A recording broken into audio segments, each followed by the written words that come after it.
Police ಇಲಾಖೆಯ ಎಲ್ಲ ಕುಟುಂಬ ವರ್ಗದವರೇ, ಬಂಧುಗಳೇ, ಮಾಧ್ಯಮ ಸ್ನೇಹಿತರೆ, ಎಲ್ಲರಿಗೂ ನಮಸ್ಕಾರ. ನಾನು ಪೊಲೀಸ್ ಧ್ವಜ ದಿನಾಚರಣೆ 2025 ಮತ್ತು ಮುಖ್ಯಮಂತ್ರಿಗಳ ಪದಕ ಪ್ರದಾನ ಕಾರ್ಯಕ್ರಮದಲ್ಲಿ ಅತ್ಯಂತ ಸಂತೋಷದಿಂದ ಭಾಗವಹಿಸಿದ್ದೇನೆ.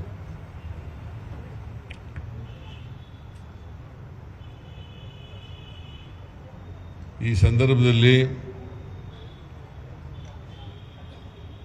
ಯಾರ್ಯಾರು ಪದಕ ಪುರಸ್ಕೃತರಿದ್ದಾರೆ ಅಂದರೆ ಕಳೆದ 2 ವರ್ಷ ಕೊಟ್ಟಿರಲಿಲ್ಲ, 2022, 2023, ಆಮೇಲೆ ಕಳೆದ ವರ್ಷ 24. ಈ 3 ವರ್ಷಗಳಿಂದ ಪದಕ ವಿತರಣೆ ಆಗಿರಲಿಲ್ಲ. ಕಾರಣಾಂತರದಿಂದ ಇದು ಮುಂದೂಡಲ್ಪಟ್ಟಿತ್ತು. ಹಾಗಾಗಿ ಈ ವರ್ಷ 3 ವರ್ಷಗಳ ಒಟ್ಟಿಗೆ ಪದಕಗಳನ್ನು ವಿತರಣೆ ಮಾಡ್ತಾ ಇದ್ದೀವಿ. 22ನೇ ಇಸ್ವಿ, 23ನೇ ಇಸ್ವಿ, 24ನೇ ಇಸ್ವಿ ಈ 3 ವರ್ಷಗಳ ಪದಕ ವಿಜೇತರಿಗೆ, ಯಾರ್ಯಾರು ಪದಕವನ್ನು ಪಡ್ಕೊಂಡಿದ್ದಾರೆ ಎಲ್ಲ ಪುರಸ್ಕೃತರಿಗೆ ನಾನು ಅಭಿನಂದನೆಗಳನ್ನು ಈ ಸಂದರ್ಭದಲ್ಲಿ ಹೇಳಲಿಕ್ಕೆ ಬಯಸ್ತಾ ಇದ್ದೇನೆ. ಕೆಲವರು ರಿಟೈರ್ಡ್ ಆಗಿರೋರು ಕೂಡ ಇದ್ದರು, ನಿವೃತ್ತಿಯಾಗಿರ್ತಕ್ಕಂಥವರು. ಅಂದರೆ 22, 23, 24 ಮಾಡದೇ ಇದರಿಂದ ಕೆಲವರು ನಿವೃತ್ತಿಯಾಗಿದ್ದಾರೆ. ಅವ್ರಿಗೂ ಕೂಡ ಆಯುಸ್ಸು ಆರೋಗ್ಯಗಳು ದೊರಕಲಿ ಅಂತೇಳಿ ಈ ಸಂದರ್ಭದಲ್ಲಿ ಆಶಿಸ್ತೇನೆ. ಜೊತೆಗೆ ಯಾರ್ಯಾರು ಪದಕ ಪಡ್ಕೊಂಡಿದ್ದೀರಿ, ಸೇವೆಯಲ್ಲಿ ಮುಂದುವರಿತಾ ಇದ್ದೀರಿ, ಅವರೆಲ್ಲರೂ ಕೂಡ ಇನ್ನೂ ಹೆಚ್ಚು ದಕ್ಷತೆಯಿಂದ ವೃತ್ತಿ ನಿಪುಣರಾಗಿ ಕೆಲಸ ಮಾಡಲಿ ಅಂತೇಳಿ ಈ ಸಂದರ್ಭದಲ್ಲಿ ಹಾರೈಸ್ತೇನೆ. ಕರ್ನಾಟಕ ರಾಜ್ಯ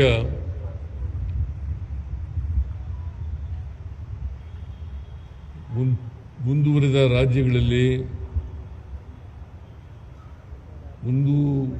ಮುಂಚೂಣಿನಲ್ಲಿರ್ತಕ್ಕಂಥ ರಾಜ್ಯ ಅಂತಕ್ಕಂಥ ಮಾತುಗಳನ್ನು ಹೇಳಲಿಕ್ಕೆ ಬಯಸ್ತಾ ಇದ್ದೀನಿ. ಇವತ್ತು ಕರ್ನಾಟಕ ರಾಜ್ಯ ಅಭಿವೃದ್ಧಿ ಪಥದಂತ ಸಾಗಬೇಕಾದ್ರೆ, ಅಭಿವೃದ್ಧಿಯನ್ನು ಗಳಿಸಬೇಕಾದ್ರೆ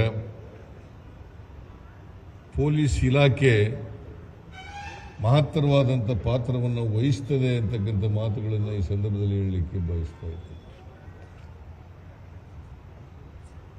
ಶಾಂತಿ, ನೆಮ್ಮದಿ, ಹೆಣ್ಣು ಮಕ್ಕಳ ರಕ್ಷಣೆ, ದುರ್ಬಲರ ರಕ್ಷಣೆ ಮತ್ತು ಆಸ್ತಿ ಪಾಸ್ತಿಗಳ ರಕ್ಷಣೆ, ಇವುಗಳನ್ನು ಪೊಲೀಸ್ನವರು ಬಹಳ ದಕ್ಷತೆಯಿಂದ ಪ್ರಾಮಾಣಿಕವಾಗಿ ನೆರವೇರಿಸಿದಾಗ ಸಮಾಜದಲ್ಲಿ ಶಾಂತಿಯನ್ನು, ನೆಮ್ಮದಿಯನ್ನು ಕಾಣಲಿಕ್ಕೆ ಸಾಧ್ಯ ಆಗ್ತದೆ. ಇದು ಆಗಬೇಕಾದ್ರೆ ನೀವೆಲ್ಲರೂ ಕೂಡ, ಎಲ್ಲ ಪೊಲೀಸು ಇಲಾಖೆಯ ಎಲ್ಲರೂ ಕೂಡ, DGPಯಿಂದ ಕೆಳಗಡೆವರೆಗೂ ಕೂಡ, ಕಾನ್ಸ್ಟೇಬಲ್ವರೆಗೂ ಕೂಡ ಪ್ರಾಮಾಣಿಕವಾಗಿ ದಕ್ಷತೆಯಿಂದ, ಕರ್ತವ್ಯ ನಿಷ್ಠೆಯಿಂದ ಕೆಲಸ ಮಾಡಿದಾಗ ಅಪರಾಧಗಳು ನಿಯಂತ್ರಣ ಆಗ್ತವೆ. ರಾಜ್ಯದಲ್ಲಿ ಅಪರಾಧಗಳು ಇಳಿಮುಖ ಆಗ್ತವೆ. ಅಪರಾಧಗಳು ಕಡಿಮೆ ಆದಾಗ ನಾವು ನೆಮ್ಮದಿ ಶಾಂತಿಯನ್ನು ಸಮಾಜದಲ್ಲಿ ಕಾಣಲಿಕ್ಕೆ ಸಾಧ್ಯ ಆಗ್ತದೆ. ಆ ಕೆಲಸವನ್ನು ಮಾಡಬೇಕು ಅಂತೇಳಿ ಈ ಸಂದರ್ಭದಲ್ಲಿ ಹೇಳಲಿಕ್ಕೆ ಬಯಸ್ತಾ ಇದ್ದೇನೆ. ಈಗಾಗಲೇ ಗೃಹ ಸಚಿವರು ಪ್ರಸ್ತಾಪ ಮಾಡಿದಂತೆ ಸೈಬರ್ ಅಪರಾಧಗಳು ಹೆಚ್ಚಾಗ್ತಾ ಇದ್ದಾವೆ ಸಮಾಜದಲ್ಲಿ. ಮಾದಕ ವಸ್ತುಗಳು ಸಮಾಜದಲ್ಲಿ ಜಾಸ್ತಿ ಆಗ್ತಾ ಇದ್ದಾವೆ. ಈ ಸೈಬರ್ ಕ್ರೈಮ್ಗಳನ್ನು, ಅಪರಾಧಗಳನ್ನು ನಾವು ಕಡಿಮೆ ಮಾಡ್ತಕ್ಕಂಥದ್ದು ಒಂದು ಸವಾಲು ಅಂತಕ್ಕಂಥದ್ದನ್ನು ನಾವು ಅರ್ಥ ಮಾಡ್ಕೋಬೇಕಾಗ್ತದೆ. ಅದಕ್ಕೋಸ್ಕರ ಇವತ್ತು ಆಧುನಿಕ ವಿಧಾನಗಳನ್ನು ಅನುಸರಿಸಬೇಕು. ಆಧುನಿಕ ಏನೇನು ಆವಿಷ್ಕಾರಗಳಿದ್ದಾವೆ ಆ ಎಲ್ಲ ಆವಿಷ್ಕಾರಗಳನ್ನು ಕೂಡ ನಾವು ಈ ಅಪರಾಧ ಪತ್ತೆ ಹಚ್ಚೋದ್ರಲ್ಲಿ ಮತ್ತು ತನಿಖೆಯಲ್ಲಿ ಶಿಕ್ಷೆ ಕೊಡಿಸೋದ್ರಲ್ಲಿ ಪ್ರಯತ್ನವನ್ನು ಮಾಡಿದ್ರೆ ಆ ಪ್ರಯತ್ನ ಮಾಡ್ತಕ್ಕಂಥದ್ದಾಗ್ತದೆ. ಆ ಪ್ರಯತ್ನ ಸಫಲ ಆಗಲಿಕ್ಕೆ ಸಾಧ್ಯ ಆಗ್ತದೆ.